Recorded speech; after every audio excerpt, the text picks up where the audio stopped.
First, there was the Buy American provision, which was included in the American Jobs Creation Act. All right. This was followed by the announcement that Canadian travelers will have to pay a $5.50 tax when they enter the U.S. by air or sea. So it's like they're doing this in the guise of, well, we're going to help the taxes, we're going to reduce all this bullshit, we're going to make it easier. And meanwhile, slowly remove our sovereignty because the banks are going to come in and say, because Canada's just as bad as we are, and we're going to explode, Canada's going to explode, and the banks are going to come in with this, this world government's solution. Here's the thing about it, though, Howie. I understand your continuum theory.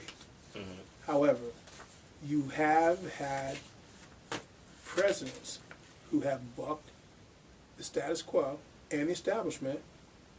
I mean, they got killed, but yeah. I'm just saying. I'm not saying it's impossible, but Obama's not one of them. But I disagree with you about that. No. Oh my God. I don't think, when it comes down to it, knowing that he could be, quote unquote, do you know that he was groomed by Rockefeller? Do you know that he did his intern work at the Council on Foreign Relations? Did you know that? No, I didn't. He is just a minion. He is like Clinton. They all are cut from the same. Like Clinton's the Rhodes Scholar. He's the Harvard boy. It's all the same shit. They're all like they're like. In other words, they're just different offshoots. He's not Skull and Bones, like Bush was, but many of the presidents were. So, but it's this club, and you don't have to say like forget about the satanic element, forget about all that bullshit. Just the fact that it's a nepotism club. And he's part of it, and he's gonna make $50 million when he gets out as a president, because that's what it is. You become this celebrity, and he could destroy the whole country, and it doesn't matter. He's going to be looked at as fine. Howie. Yeah. That's cynical. It's very cynical, but it's true because honestly, he's doing his job. They are going to help him because he's going to accomplish what he was put in place to do. Just like Bush. Believe it or not, everyone's bishing and Bush, and he should be arrested. And there are countries where he can't even go because literally, if he steps down on their land, they'll arrest him for war crimes. Yeah. Okay, and Henry Kissinger too. Okay, it doesn't matter. Everyone's like, he writes a book and people buy it, and he's fine. That's what I'm trying to say. It doesn't matter if Obama is responsible for, literally millions of deaths already, because you got to look at the way what's going on, what he's been part of in the last 2 years, because of the fact that this whole Libyan uprising, all of these deaths. He wasn't the cause of the uprising. No. But it's like the CIA does the destabilization. Then you got the NATO. NATO tells Obama what to do, so he goes in there and 30,000 people are killed. I gotta disagree with you on that. NATO tells him what to do. In fact, Ron Paul was on record, and he got scalded by saying that he doesn't do anything through Congress. He just says, the UN gave me approval. That's on record. The UN said I can do it. And 30,000, listen, and you know what's really horrible about it? Do you know what happened in Libya? 30,000 Libyans were killed, so because so-called Gaddafi's such a tyrant. And then the mob, the quote-unquote Al-Qaeda mob, by the way, that was backed by our own people, Al-Qaeda, okay, Al-Qaeda is now running the government, Al-Qaeda, and then Al-Qaeda rounds up the blacks, because they hate the blacks, and brings them into concentration camps and slaughters them on record, thousands and thousands and thousands of them. And because there's this like ethnic cleansing, because they hate them, and they brought them up just for that purpose. And this is sick. This is the New World Order. This is what they do, bro. And I can't explain it anymore. Now, the North American Union, he is just doing formalities. The agenda's been set. This has been put in place in 2005. He's just going there to continue the agenda. And unfortunately, it's getting closer. Now, what they're going to do is when everybody's at wit's end and there's no money left and the credits are all gone and the economy is crushed, they're going to say the only way we can solve this is through the North American Union, the new currency. It'll protect everything, and everyone's going to buy into it. And then world government would be in place, fully in place, where now the United States gives up its sovereignty to take on this. That's what they're doing. That's their goal.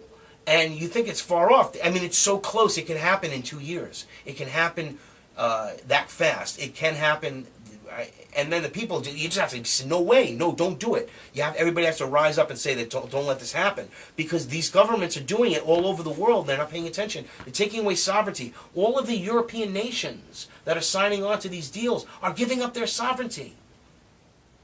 They're giving it up because and it's the same things happening here. The same thing is happening here. So the North American Union is evil. And it's just another example. I was never down with NAFTA. Well, it's the whole NAFTA and GATT are all. This is a good deal, Larry. I was never. Larry, this is a good deal for America. Here's the thing about it. Rockefeller said, "I'm so glad that you're so behind the North American free trade. It'll be so good for our economy." Because these are collectivists. They frauded us. They frauded us into believing it, brother. They frauded us. I never believed it. I never believed it. No, the country. Instinctively. My father, he was party line Democrat. So if Al Gore said it was that, it's fine. If Al Gore says the fucking sky is green, it's fucking green. Now global warming is global cooling. So now we got to change the story. Now everything's global cooling. You know, it's dumb. It's dumb. Makes me crazy. Now listen, I wanted to spend the rest of the time. You are crazy. I am a little bit on the edge there. I guess crazy. sometimes on the edge, but. There's a lot of stuff to go over. Some of this stuff I'm going to have to actually put off for tomorrow's show. Can you use four-letter words on your show? You can say anything you fucking want. Really? Yeah, sure. This is I'm not used to free speech radio. My mom would. She would. Well, listen. I don't personally. I think that if you curse, it does sort of like make you lose a little bit of credibility.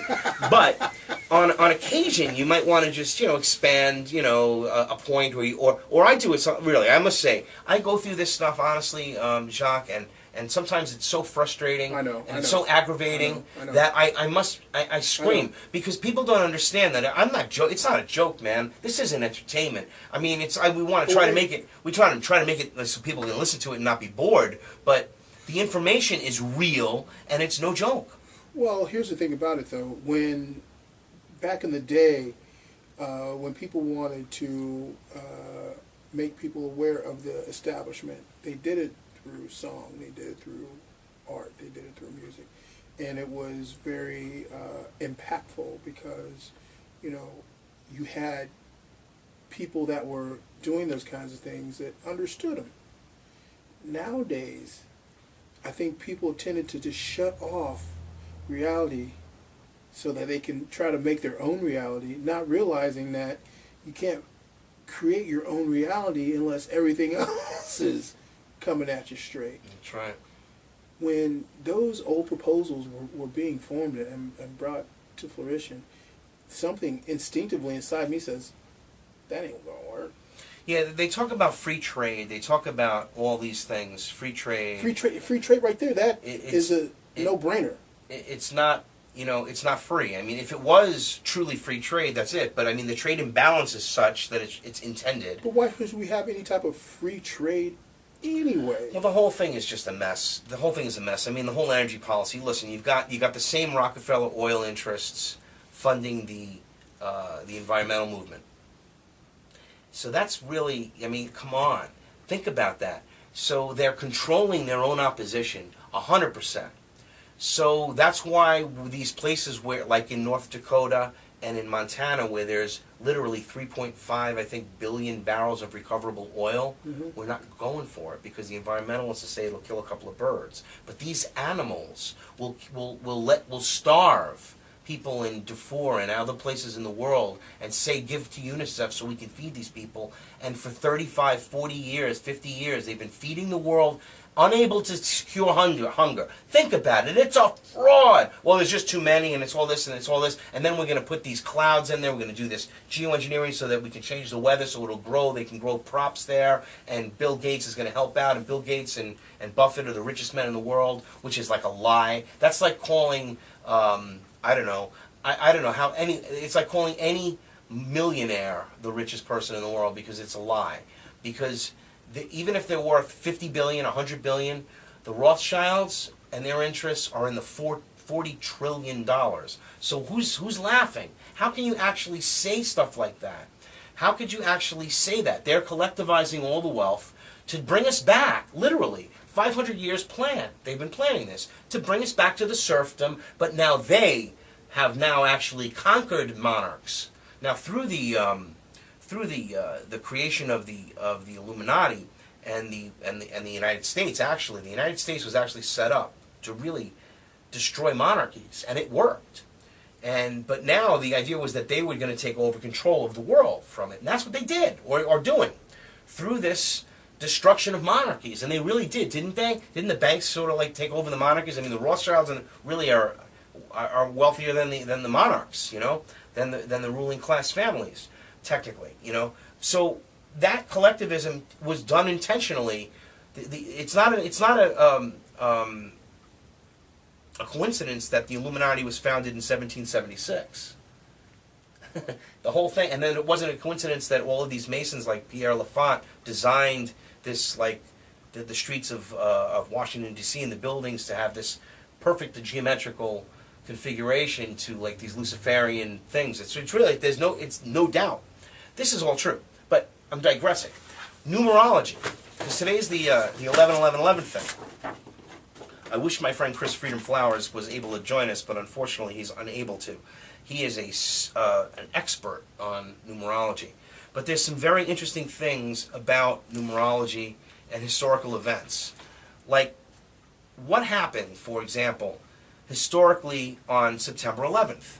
Now everyone knows September 11th, 2001, but there are many historical events that occurred that were equally as impactful, if not even more so, in some cases. Important things happened. For example, Charles the Great crowned Louis I emperor in the year 1813. Isaac II Angelus killed Stephanos Hadricristophoridis and then appealed to the people, resulting in the revolt of a disposing of Andronicus I, and places Isaac at the throne of the Byzantine Empire, a false flag attack on September 11th, 1185.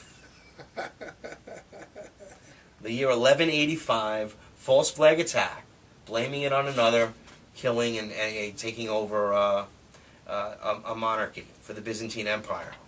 On September 11th, 1226, the Roman Catholic practice of public adoration of the Blessed Sacrament outside the Mass spreads from monasteries to parishes in 1226. And again, this is just like, oh, they would love that, you know, murder and mayhem resulting something coinciding with the Catholic Church. But it's very interesting, the numerological elements. There's a lot of them. I can go through, but to get to recent history, most people don't even remember a lot of these things, except, you know, like the massacre of Drogheda Cromwell, where 3,000 royalists were killed on September 11th, 1649, and Oliver Cromwell seized Drogheda, Ireland, and most of the inhabitants were massacred. They don't, you know, I mean, there's a lot of stuff. I mean, it's incredible history.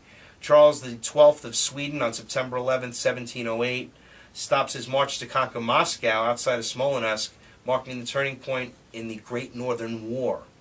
The army is defeated 9 months later, which is a Illuminati number. I'll go into the occult numerological significance of the number 9. 9 months later, in the Battle of Poltava, and the Swedish Empire is no longer a major power. So they destroy the Swedes on September 11th, 1708. Now, going more into current history, on September 11th, 1773, Ben Franklin wrote, "There never was a good war or a bad peace." Interesting. As far as events going down, get a little more into current history.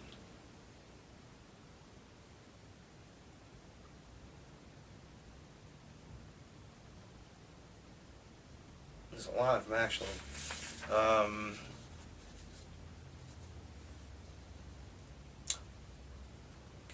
We'll get into current times.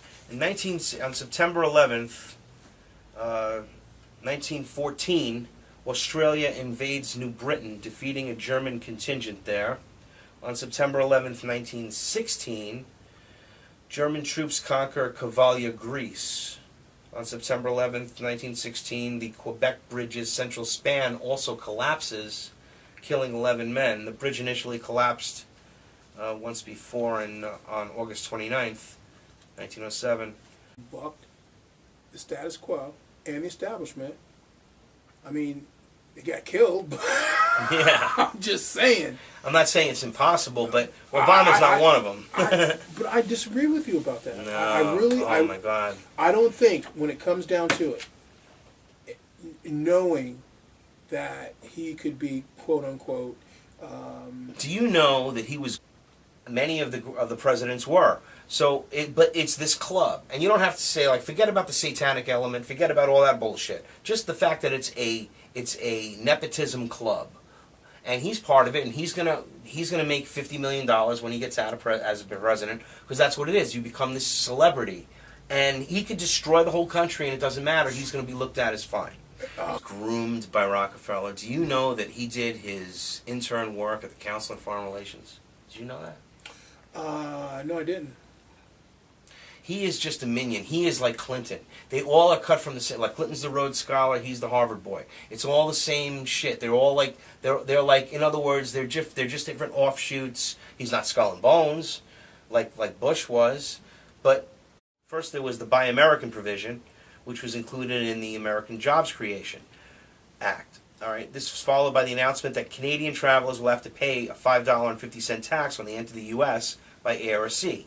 So it's like they're doing this in the guise of, well, we're going to help the taxes, we're going to reduce all this bullshit, we're going to make it easier, and meanwhile, slowly remove our sovereignty because the banks are going to come in and say, because Canada's just as bad as we are, and we're going to explode, Canada's going to explode, and the banks are going to come in with this, this world government's solution. Here's the thing about it, though, Howie. I understand your continuum theory. Mm-hmm. However, you have had presidents who have